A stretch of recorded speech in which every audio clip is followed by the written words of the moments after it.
Hello everyone, welcome to ESR classes. पिछले class में हम लोग इंटीग्रेशन के बारे में जाने थे, डिफरेंशियल कैलकुलस पढ़े थे, उसका कुछ फॉर्मूला देखे थे और उस पे बेस्ड कुछ क्वेश्चन किए थे। आज पहले हम लोग उस पे बेस्ड कुछ क्वेश्चन और देखेंगे, उसके बाद इंटीग्रल कैलकुलस स्टार्ट करेंगे। तो सबसे पहले हम लोग देखते हैं कुछ क्वेश्चन इस पे बेस्ड। थोड़ा सा हम लोग दो फॉर्मूला है जिसको हम लोग पहले रिवाइज करेंगे। एक दिया हुआ था हम लोग का d f of x into g of x dx, मतलब दो फंक्शन का अगर प्रोडक्ट है और उसका डिफरेंशिएशन करना है तो सेकंड वाले फंक्शन को वैसे का वैसे ही रखते हैं, फर्स्ट वाले फंक्शन का डिफरेंशिएशन प्लस फर्स्ट वाले फंक्शन को वैसे का वैसे ही रखते हैं, सेकंड वाले फंक्शन का डिफरेंशिएशन। सेकंड क्या था, अगर दो फंक्शन डिवीजन में है, मतलब f x by g x है, तो इसका अगर हमको डिफरेंशिएशन निकालना है डी बाई डी एक्स, तो कैसे करते थे, जो डिनोमिनेटर में है वो क्या हो जाता था, डिनोमिनेटर में ही स्क्वायर हो जाता था। उसके बाद g x f dash x means denominator वाले फंक्शन को वैसे का वैसे ही न्यूमरेटर वाले फंक्शन का डिफरेंशिएशन माइनस न्यूमरेटर वाले फंक्शन को वैसे ही डिनोमिनेटर वाले फंक्शन का डिफरेंशिएशन। ये चीज सब लोगों को समझ में आ गया। अब हम लोग इस पे बेट क्वेश्चन कर लेते हैं। तो पहला क्वेश्चन अभी हम लोग देखेंगे एग्जाम्पल 1 का। तो क्वेश्चन क्या कह रहा है हमारा, अगर हम लोग क्वेश्चन देखते हैं तो y equal to cubic root x square 2x minus x square. ठीक है, तो इसको हम लोग कैसे और लिख सकते हैं, x 2/3 2x minus x square. अब हम लोग सपोज कर लेते हैं कि ये हमारा क्या है, f ऑफ x है और ये हमारा क्या है, g ऑफ x है। तो सबसे पहले हम लोग क्या करते हैं, अगर हमको dy बाई dx निकालना है तो सेकेंड फंक्शन को वैसे का वैसे ही रखेंगे, फर्स्ट फंक्शन का डिफरेंशिएशन। तो सेकेंड फंक्शन हमारा क्या है, 2x minus x square d of x to the power 2/3 upon dx plus, यहाँ पे प्लस साइन होगा क्योंकि ये दो फंक्शन का प्रोडक्ट है, plus x to the power 2/3 d of 2x minus x square, ठीक है, बाई dx। अब इसको हम लोग सॉल्व करेंगे। तो सबसे पहले ये वाला फंक्शन तो वैसे का वैसा ही लिखा जाएगा हमारा, मतलब 2x माइनस एक्स स्क्वायर वैसे का वैसे ही, इसका जो पावर है वो आगे में मल्टीप्लाई होगा और x में से 1, x के पावर में से 1 सब्सट्रैक्ट होगा। फिर यहाँ पे x टू दी पावर 2/3, इसमें क्या होगा, 2 x पे पावर यहाँ पे कितना है, 1 है, और x के पावर में से 1 अगर माइनस करेंगे तो यहाँ सिर्फ और सिर्फ 2 बचेगा।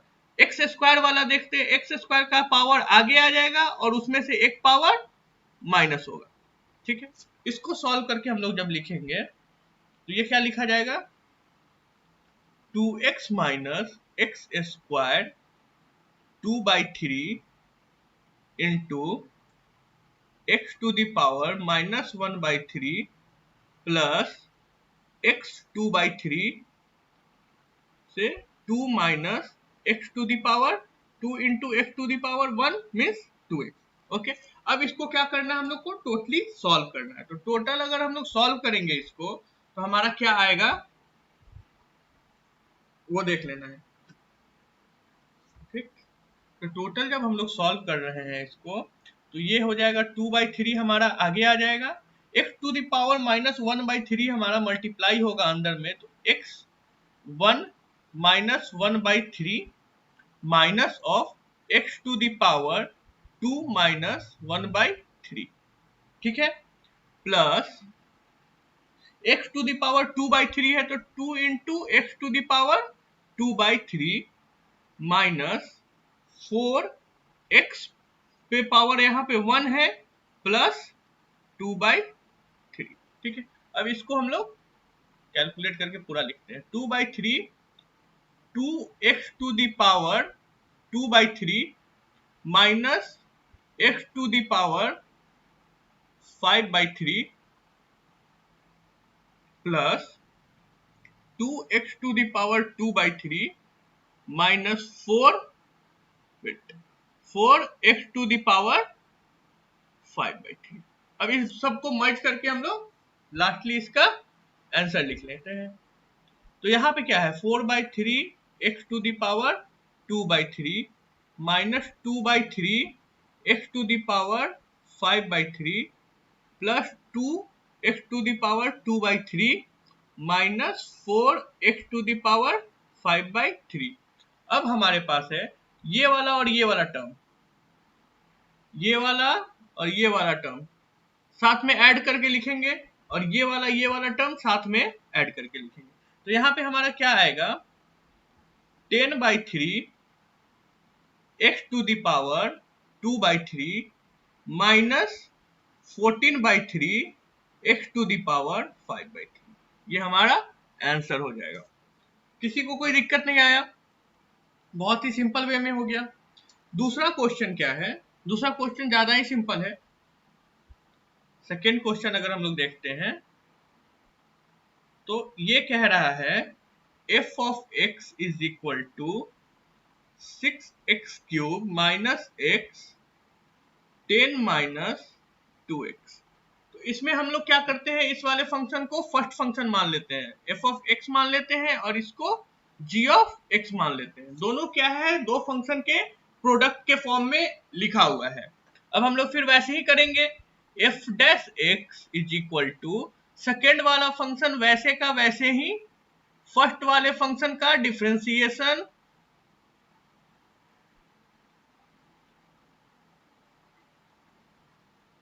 प्लस फर्स्ट वाला फंक्शन वैसे का वैसे ही सेकेंड वाले फंक्शन का डिफरेंशिएशन। सो सिंपल, फॉर्मूला भी साथ में याद हो गया होगा, बहुत ज्यादा मुश्किल है नहीं ये।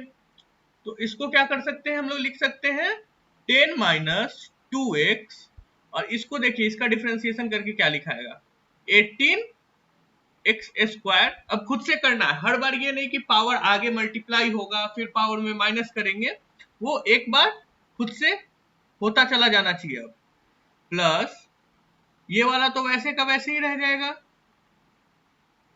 और 10 का डिफरेंशिएशन, 10 एक कांस्टेंट है तो कांस्टेंट का डिफरेंशिएशन 0 माइनस ऑफ 2, 2x का डिफरेंशिएशन क्या होगा, सिर्फ माइनस ऑफ 2 बचेगा।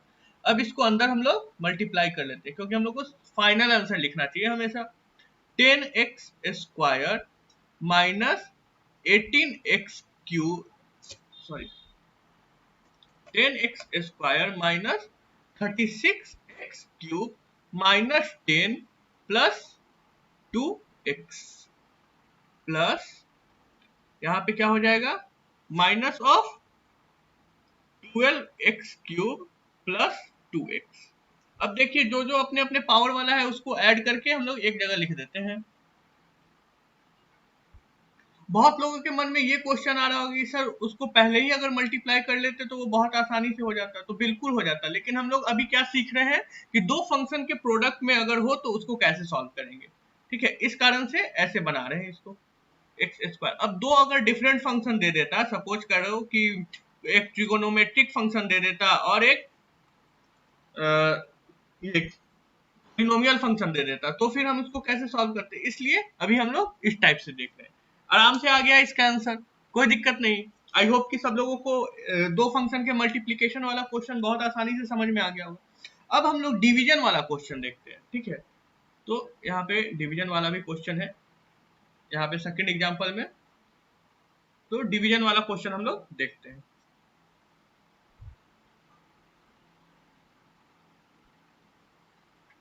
तो डिवीजन वाले क्वेश्चन में पहला क्वेश्चन है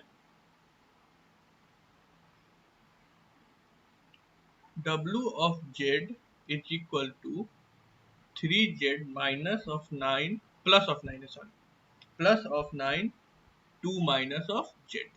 ओके, अब इसका डिफरेंशिएशन करना है तो W dash of z is equal to इसमें क्या था, डिनोमिनेटर का स्क्वायर, 2 माइनस जेड का स्क्वायर, डिनोमिनेटर वाला वैसे का वैसे ही, न्यूमरेटर का differentiation d3z+9 by dz minus, अब क्या होगा, जो न्यूमरेटर है ऊपर वाला वो वैसे का वैसे ही, और डिनोमिनेटर का डिफरेंशिएशन, है कि नहीं, और ये पूरा किया। ठीक। अब इसको हम लोग करके देखते हैं क्या हो रहा है। तो 2 माइनस ऑफ जेड वैसे का वैसे ही रह जाएगा, और ये क्या आ जाएगा, 3z+9 है, तो 3z का पहले करेंगे तो सिर्फ और सिर्फ 3 बचेगा, और 9 एक कांस्टेंट टर्म है। ठीक, माइनस यहाँ पे करेंगे तो 3z+9, और ये 2 कांस्टेंट टर्म है, और माइनस ऑफ जेड का करेंगे तो -1 बचेगा। अब इसको देखते हैं हम लोग, ये हो गया 6 माइनस 3z प्लस 3z+9, ये तो बहुत सिंपल सा हो गया, 15 आया इसका आंसर। ये तो बहुत ज्यादा इजी हो गया, ज्यादा वो वेरिएबल का झोल भी नहीं रहा इसमें। तो आई होप कि अच्छा से समझ में आ रहा होगा ये भी चीज। ठीक है, अब हम लोग कहाँ जाते हैं, लास्ट क्वेश्चन उस पे है एक, इसको आप लोग खुद से ट्राई करेंगे, और कमेंट बॉक्स में अगर नहीं बनता है तो आप कमेंट बॉक्स में बोलिए, फिर से हम नेक्स्ट वीडियो में पहले उसको बना लेंगे, उसके बाद आगे पढ़ेंगे। आज हम लोग स्टार्ट करने जा रहे हैं इंटीग्रेशन। अब इंटीग्रेशन क्या है, इंटीग्रेशन को थोड़ा सा कैलकुलस का टफ पार्ट माना जाता है।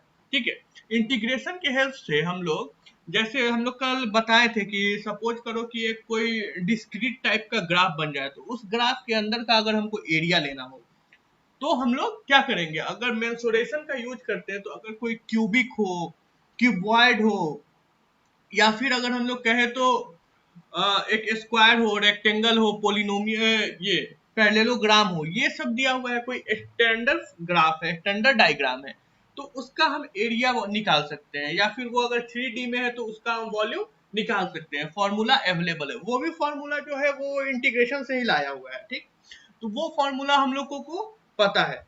बट अगर हमको कोई डिस्क्रीट टाइप का ग्राफ दे दिया जाए, जैसे कल हम बोले थे कि अगर कोई इस टाइप का ग्राफ दे दे और बोले कि इसके अंदर का एरिया बताओ, तो फिर बताना हमारे लिए मुश्किल हो जाता है। तो इस टाइप के लिए हम लोग एक जो मैथमेटिशियन थे वो इंटीग्रेशन का एक कॉन्सेप्ट लेके आए।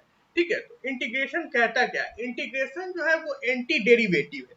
ठीक है, अब एंटी डेरिवेटिव कहने का क्या मतलब है, तो एंटी डेरिवेटिव क्या, डेरिवेटिव किसको कहते हैं, डिफरेंशिएशन को। तो इंटीग्रेशन क्या है, डिफरेंशिएशन का उल्टा। ठीक है, डिफरेंशिएशन दो पॉइंट का डिफरेंस बताता है, जबकि इंटीग्रेशन उस दो पॉइंट के बीच के पूरे हिस्से का समेशन बताता है। ठीक है, अब देखिए इसमें कहता क्या है कि कोई एक फंक्शन दिया गया हुआ है एफ ऑफ एक्स, और उसका एक एंटी डेरिवेटिव एग्जिस्ट कर रहा है capital F of x, such that अगर कैपिटल एफ ऑफ एक्स को हम डिफरेंशिएट करेंगे तो फिर से एफ ऑफ एक्स आ जाएगा। नहीं आया समझ में, बताते हैं। अगर एफ ऑफ एक्स है और इसका इंटीग्रेशन, अगर एफ ऑफ एक्स का इंटीग्रेशन किए, इंटीग्रेशन को हम लोग ऐसे दर्शाते हैं, f of x d x means integrate f of x with respect to x. इसका मतलब हुआ integrate f of x with respect to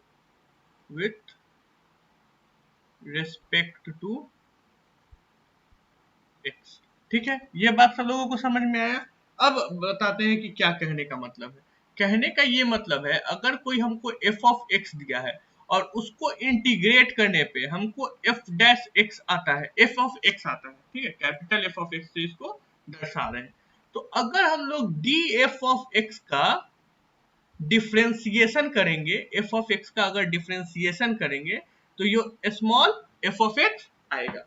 बस इसका यही मतलब है कि अगर स्मॉल एफ ऑफ एक्स का अगर integration capital F of x है, तो फिर से अगर कैपिटल एफ ऑफ एक्स को डिफरेंशिएट करेंगे तो स्मॉल एफ ऑफ एक्स आएगा। सो सिंपल, इसमें कोई बहुत ज्यादा ये नहीं है, बहुत आसानी से ये चीज समझने वाला है। अब क्या है, अब कहता है कि इंटीग्रेशन को हम दर्शा कैसे सकते हैं, तो इंटीग्रेशन ऑफ, अगर हम किसी का, अब इंटीग्रेशन पहले हम लोग समझते हैं कितने तरह के होंगे, ठीक। इंटीग्रेशन, तो इंटीग्रेशन को हम लोग डिवाइड करते हैं दो टाइप में, ठीक है। पहला टाइप होता है इंडिफिनिट इंटीग्रेशन,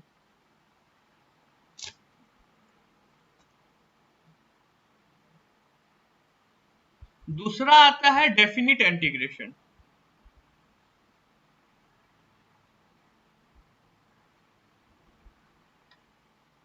इस कहने का क्या मतलब है, तो इंडिफिनिट इंटीग्रेशन क्या होता है, इसके लिए किसी भी ग्राफ का, किसी भी कर्व का डोमेन डिफाइन नहीं होता है। ये नहीं कहा जाता है कि अगर ये एफ ऑफ एक्स दिया हुआ है तो यहाँ पे हमको पता नहीं रहता है कि एफ ऑफ एक्स कहाँ से कहाँ तक जाएगा, ठीक है। सपोज करो अगर ये कर्व हम ले लिए, ठीक है, ये कोई कर्व है, लेकिन ये पॉइंट हमको पता ही नहीं है कि क्या होगा, ठीक। ये वाला जो पॉइंट है ये हमको पता नहीं है कि क्या होगा, ये कहीं ग्राफ जो है ये पीछे से कहीं आ रहा था और ये आगे तक कहीं जा रहा था, इसका कोई डोमेन डिफाइन नहीं है। डोमेन डिफाइन नहीं है तो इसको हम इंडिफिनिट इंटीग्रेशन बोलेंगे। इसका क्या हमेशा निकलेगा, इसका हमेशा जनरल सॉल्यूशन निकलता है। क्या निकलता है, जनरल सॉल्यूशन, ठीक है। जबकि डेफिनिट इंटीग्रेशन में क्या होता है, डेफिनिट इंटीग्रेशन में हमारा डोमेन डिफाइन होता है, मतलब ग्राफ कर्व हमारा कहां से कहां जाना है, मतलब अगर किसी कर्व के अंदर का एरिया निकालना है तो वो एरिया किस और किस पॉइंट के बीच में निकालना है। फॉर एग्जांपल समझिएगा इस चीज को, अगर हमारे पास, एक मिनट,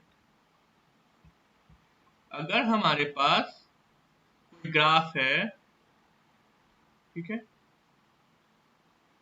कोई ग्राफ मान लेते हैं इस तरह से है, तो ये पॉइंट हमारा ए होगा, ये पॉइंट हमारा बी होगा, and we have to find the area between a and B.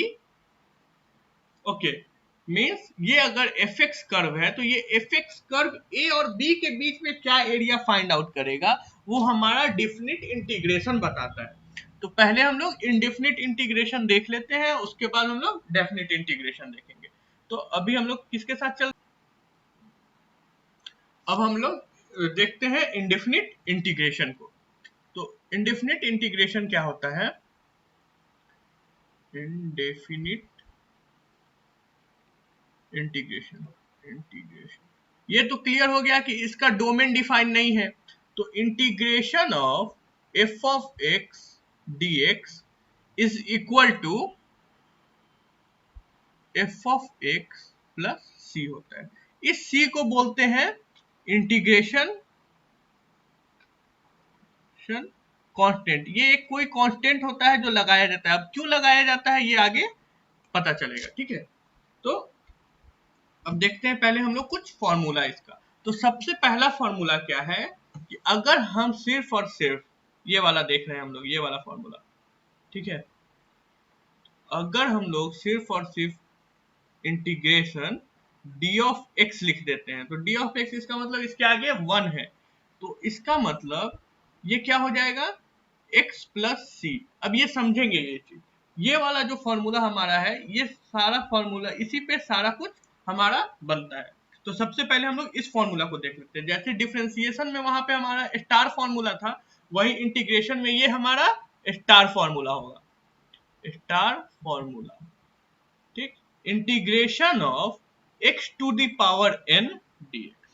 तो वहां पे क्या करते थे डिफरेंशिएशन में, हम समझिएगा इस बात को, अगर हम लोग डिफरेंशिएट करते थे तो अगर dx to the power n dx था तो ये क्या होता था, n आगे मल्टीप्लाई हो जाता था और पावर में से 1 माइनस हो जाता था, ठीक है। यहाँ पे क्या होगा, पहले पावर में एक जुड़ेगा, इंटीग्रेशन में, डिफरेंशिएशन में घटता है, इंटीग्रेशन में जुड़ता है, और ये जो पावर जुड़ा है वो नीचे डिनोमिनेटर में डिवाइड हो जाएगा। ये बात समझ में आया सब लोगों को। फॉर एग्जाम्पल सपोज करो हम लोग कोई एक सिंपल सा एग्जाम्पल ले लेते हैं, ठीक है। Integration of x to the power 5 dx क्या होगा, तो x to the power 5 plus of 1 divided by 5 plus of 1, ये कितना आ गया हमारा, x to the power 6 by 6 और इसके साथ एक इंटीग्रेशन कांस्टेंट हमेशा आएगा ही आएगा। ठीक है, क्यों आएगा वो हम आगे बताते हैं। ठीक, सिमिलरली हम लोग क्या देखते हैं और फॉर्मूला देखते हैं।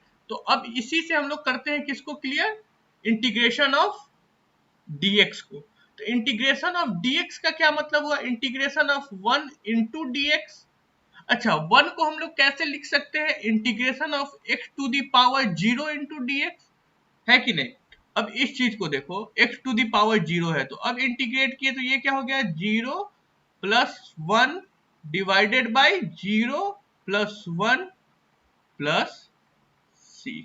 तो ये हो गया x प्लस c। ये बात सब लोगों को समझ में आ गई। दूसरा हमारा फॉर्मूला क्या है, हम लोग एक एक फॉर्मूला को ध्यान से देखते चलेंगे। ठीक है, दूसरा फॉर्मूला है हमारा a dx। a dx का क्या है हमारा, वो देखते हैं। तो integration of a dx is equal to, तो a हम बाहर ले सकते हैं, किसी भी कांस्टेंट को इंटीग्रेशन से हम लोग बाहर ले सकते हैं। ये क्या है, 1 इंटू डी एक्स। ये क्या हो जाएगा हमारा, a integration of x to the power 0 dx। तो ये आ गया a x to the power 0 plus 1 divided by 0 plus 1 plus c। तो ये हो गया हमारा ax प्लस c। कोई दिक्कत नहीं। अब हम लोग देखते हैं नेक्स्ट फॉर्मूला को। ठीक है, नेक्स्ट फॉर्मूला हमारा क्या कहता है, साइन एक्स और कॉस एक्स के लिए है। ठीक है, तो integration of sine x dx जो होता है वो minus cos x plus c होता है। इस सी की कहानी अभी पता चलेगी। वैसे ही cos x dx is equal to क्या होता है, sin x प्लस सी होता है।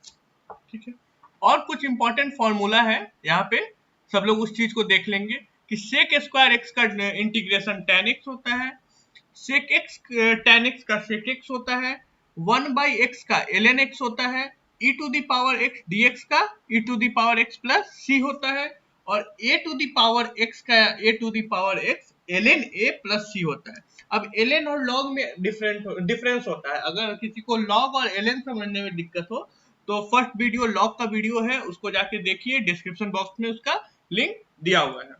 अब नेक्स्ट हम लोग समझते क्या है, कुछ क्वेश्चन देखते हैं। जब क्वेश्चन देखेंगे तो चीज हम लोग को और आसानी से समझ में आने लगेगी।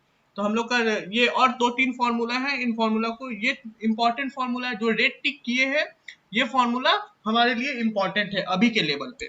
ओके, अब हम लोग देखते हैं क्वेश्चन एक, क्वेश्चन से चीज क्लियर होती है। तो अब देखते हैं हम लोग क्वेश्चन। तो ये क्वेश्चन है हमारा, इवैल्यूएट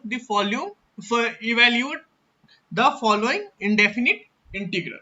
मतलब ये तो पहले क्लियर कर दिया है कि है क्या, इंडेफिनिट इंटीग्रल है। ठीक है, अब इसको हम लोग को सॉल्व करना है। तो क्वेश्चन क्या है हमारा, f of x is equal to x to the power 4 plus 3x minus 9। ठीक है, इसको इंटीग्रेट करना है। इंटीग्रेट किसके रिस्पेक्ट में करेंगे, dx के रिस्पेक्ट में। तो सबसे पहले इसको हम लोग क्या करते हैं, स्प्लिट कर लेते हैं। x to the power 4 dx plus 3 integration x dx minus 9 integration dx। ठीक है, अब यहाँ पे क्या होगा, पावर इसका ऐड हो जाएगा, 4 प्लस 1 डिवाइडेड बाई 5 प्लस 3 से x से 1 प्लस 1 डिवाइडेड बाई 2 माइनस 9 से, यहाँ पर x टू द पावर 0 है, 9 बाहर आ जाएगा, x टू द पावर 0 है तो ये सिर्फ और सिर्फ x हो जाएगा, और सबके बाद एक इंटीग्रेशन कांस्टेंट। अभी तुरंत हम लोग पहले इंटीग्रेशन कांस्टेंट की कहानी समझ लेंगे, उसके बाद जाएंगे नेक्स्ट क्वेश्चन पे। 5 plus 3x square by 2 minus 9x plus 6। ठीक है, अब इस c की कहानी समझते हैं। ये तो आ गया हमारा indefinite integration f of x का इंटीग्रेशन। अब हम लोग समझते हैं, सपोज करते हैं, हम क्या बोले हैं, एक g ऑफ x है, g of x is equal to हमारा आया f ऑफ x dx। ये निकल के आता है हमारा एफ एक्स प्लस सी। ओके, इतना चीज सब लोगों का क्लियर है।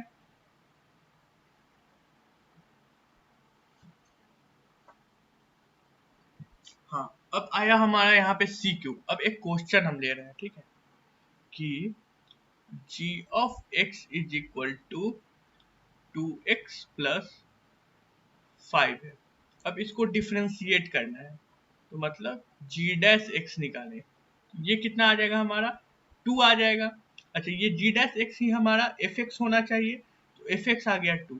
अब हम लोग fx को इंटीग्रेट करते हैं, ठीक है, तो fx को इंटीग्रेट किए तो हमारा क्या आना चाहिए, integration of 2 D of x, ये हमारा क्या आ गया 2x आया। ओके, अगर हम लोग इंटीग्रेशन कांस्टेंट नहीं लेते।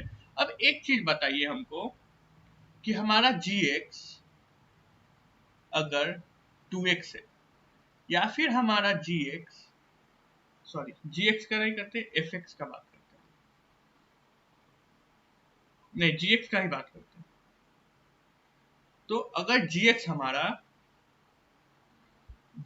जो है 2x था, 2x प्लस 5 हो, 2x प्लस 7 हो, बट हमारा आएगा ये 2x ही। तो अब ये 7 है, 5 है, या फिर कुछ भी नहीं है, तो इसके लिए हम लोग एक सी कांस्टेंट जोड़ते हैं, जो कि किसी कंडीशन को सेटिस्फाई करने के बाद हम लोग उस इंटीग्रेशन कांस्टेंट का वैल्यू फाइंड आउट करते हैं, ठीक है। अब ये चीज कैसे, तो अब एक क्वेश्चन हम खुद से ले रहे हैं आप लोगों को समझाने के लिए। सपोज करो एक क्वेश्चन है, f of x is equal to 13x square plus 12x plus 5, where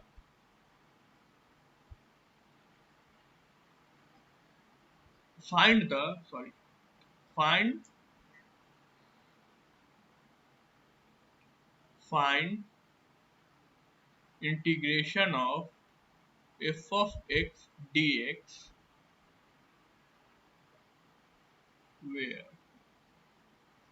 at x equal to 0 g of x is 12। Okay, x 0 पे g of x 12, ठीक है। अब हम लोग को फाइंड आउट करना है, तो ये हो जाएगा integration 13x square plus 12x plus 5 D of x। तो ये हमारा कितना आ जाएगा 13x cube by 3 plus 12x square by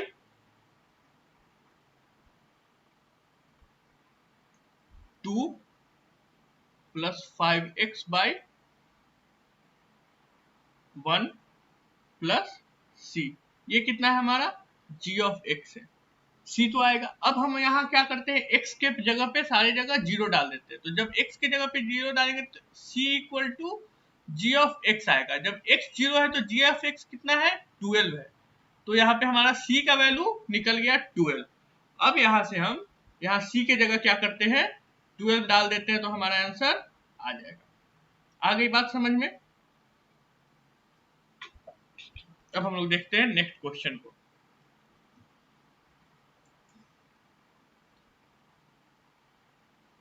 ये वाला क्वेश्चन देख लेते हैं हम लोग, ये थर्ड वाला क्वेश्चन। तो थर्ड क्वेश्चन क्या कह रहा है हमारा, integration of w plus 3 root under w से 4 माइनस w स्क्वायर डी डब्ल्यू, ठीक है। तो ये क्या है, अब पहले हम लोग इसको मल्टीप्लाई कर देते हैं, तो ये हो गया मेरा 4w माइनस डब्ल्यू cube plus 12 w to the power 1 by 2 minus 3 w to the power 2 plus 1 by 2, तो ये कितना आ जाएगा 5 बाई 2। तो यहाँ पे हम लोग कर देते हैं पहले 5 बाई 2, 5 बाई 2। ओके, अब इसको इंटीग्रेट करेंगे किसके रिस्पेक्ट में, डी डब्ल्यू के रिस्पेक्ट में। तो हमारा क्या आ जाएगा यहाँ पे ये आ जाएगा हमारा 4w² 2 minus w⁴ plus 13w⁴ divide by 3/2 minus 3w⁴ divide by 7/2 plus c नहीं छूटना चाहिए। तो ये चीज समझ में आया हम लोगों को। तो हम लोग देखते हैं नेक्स्ट क्वेश्चन क्या है हमारा। Integration of 3e⁻x plus 5 cos x minus 10 sec 2x dx। ठीक है, इसको हम लोग को इंटीग्रेट करना है। तो ये हो जाएगा integration of 3e⁻x dx plus 5 बाहर आ जाएगा, integration of cos x dx minus 10 बाहर आ जाएगा, integration of sec 2x dx। ठीक है, अब इस चीज को हम लोगों को समझना है।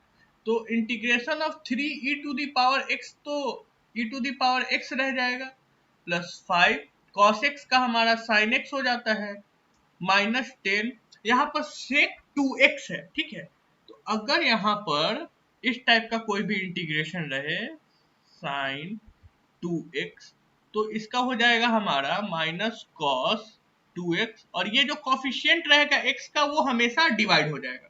ठीक है, कहीं पे भी अगर हम लोग देखेंगे तो वो कॉफिशिएंट हमेशा हमेशा डिवाइड हो जाएगा। ओके, तो अब यहाँ पे देखते हैं इसका क्या होता है। और हम लोग को पता है कि sec x का जो हमारा sec x होता है, sec x उसका इंटीग्रेशन जो होता है वो होता है ln sec x plus tan x। ठीक है, sec x plus tan x होता है, तो यहाँ पे क्या आ जाएगा ln sec 2x plus tan 2x by 2 plus of c। कोई दिक्कत नहीं यहाँ तक, बहुत सिंपल है, सॉरी बहुत ज्यादा ही सिंपल है। इंटीग्रेशन है, बोला जाता है कि टफ है, थोड़ा सा टफ होता है इंटीग्रेशन। इसका फॉर्मूला अगर आप याद कर ले तो इंटीग्रेशन बहुत ज्यादा इजी हो जाता है। तो यहाँ पे आंसर कितना आ गया हमारा e⁻x plus 5 sin x minus 5 ln sec 2x plus tan 2x plus of c। कोई दिक्कत नहीं, यहाँ तक सब लोगों को समझ में आया होगा। अब हम लोग इंडेफिनिट इंटीग्रेशन से थोड़ा सा डेफिनिट इंटीग्रेशन के बारे में भी जान लेते हैं, जबकि बेसिक मैथमेटिक्स में डेफिनिट इंटीग्रेशन का बहुत ज्यादा यूज नहीं आता है। लेकिन अगर हम लोग इंट्रोड्यूस रहेंगे किसी भी चीज से, तो हम लोग जब 12th में पढ़ेंगे डिटेल में तो वो चीज बहुत अच्छे से हमें समझ में आएगी। ठीक है, तो डेफिनिट इंटीग्रेशन क्या कहता है। डेफिनिट इंटीग्रेशन हमेशा, जैसा कि बताए हैं पहले, कि एक इंटरवल के लिए डिफाइन होता है। ठीक है, तो वहां पे अगर किसी चीज को हम लोग इंटरवल के लिए डिफाइन करते हैं, तो देखिए सपोज करते हैं हम लोग एक ग्राफ लेते हैं सबसे पहले।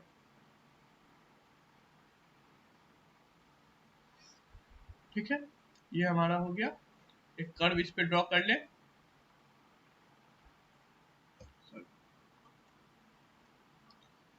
कर्व इस पे ड्रॉ किए, ये कर्व कहां से कहां तक आ रहा है, मान लो ये पॉइंट ए है, ये पॉइंट बी है, तो यहां से यहां तक कर्व आ रहा है। तो ये इसका क्या हुआ, लोअर लिमिट हुआ, ये इसका क्या हुआ, अपर लिमिट हुआ। ठीक है, ये चीज समझ में आया। तो अब इसको लिखते कैसे हैं, तो integration of a to b fx dx। अगर इस फॉर्म में लिखा है, उसका लोअर लिमिट भी दिया हुआ है, लोअर लिमिट हमेशा नीचे रहता है, लोअर लिमिट भी दिया हुआ है और अपर लिमिट भी दिया हुआ है, ये है इसका अपर लिमिट, अपर लिमिट भी दिया हुआ है। तो हम लोग इसको बोलते हैं डेफिनेट इंटीग्रेशन। और इसका सॉल्यूशन कैसे निकलता है, तो सपोज कर लो इसका जो इंटीग्रेट करने के बाद आया f ऑफ x, तो इसमें अब हम लोग वैल्यू पुट अप करते हैं। तो पहले हम लोग अपर लिमिट डालते हैं माइनस लोअर लिमिट, ये हमारा आता है सॉल्यूशन। ओके, सब लोगों को समझ में आया ये चीज? बहुत ज्यादा मुश्किल है नहीं, डेफिनेट इंटीग्रेशन आसान हो जाता है इंडेफिनिट इंटीग्रेशन के कंपेरिजन में। इस पे अब हम लोग देखते हैं कुछ क्वेश्चन करके, एक सिंगल क्वेश्चन देख लेंगे तो हम लोग का क्लियर हो जाएगा। सपोज करो हम लोग को दे दिया, ये वाला क्वेश्चन दिया हुआ है 2 to the power x square plus 1, इसको इंटीग्रेट करना है किसके रिस्पेक्ट में? x के रिस्पेक्ट में। तो ये हो गया, अच्छा इसका लिमिट नहीं दिया, एक बार हम लोग खुद से लिमिट दे देते हैं 0 से 2, सॉरी इसको अच्छे से ले लेते हैं, 0 से 2 है हमारा लिमिट, ठीक है, अपर लिमिट। इसको पहले क्वेश्चन लिख लेते हैं हम लोग अच्छे से, इंटीग्रेशन ऑफ 0 से 2 2x square plus 1 D of x। तो आराम से पहले इंटीग्रेशन करेंगे, जो इंडिफिनिट इंटीग्रेशन में सीखे हैं वैसा ही इंटीग्रेशन करेंगे। 2/3 x क्यूब हो जाएगा प्लस x 0 से 2। अब पहले अपर लिमिट डालेंगे, तो अपर लिमिट डालेंगे तो 3 2 का क्यूब प्लस 2 माइनस, यहाँ पे x डालेंगे तो ये पूरा का पूरा टर्म 0 आ जाएगा।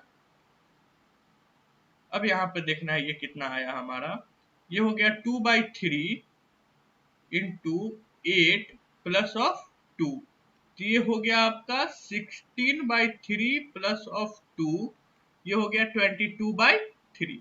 मतलब इसका कोई वैल्यू, कोई रियल नंबर ही आता है हमेशा, ठीक है।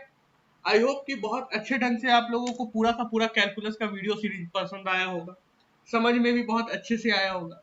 अगर आपको वीडियो सीरीज अच्छा लग रहा है तो लाइक कीजिए, शेयर कीजिए, कमेंट भी डालिए आपकी कैसा लग रहा है, वो हमें मोटिवेट करेगा और ज़्यादा से ज़्यादा वीडियो बनाने के लिए। सब्सक्राइब कीजिए चैनल को। मिलते हैं नेक्स्ट क्लास में बेसिक मैथमेटिक्स के एक न्यू टॉपिक के साथ। Thank you.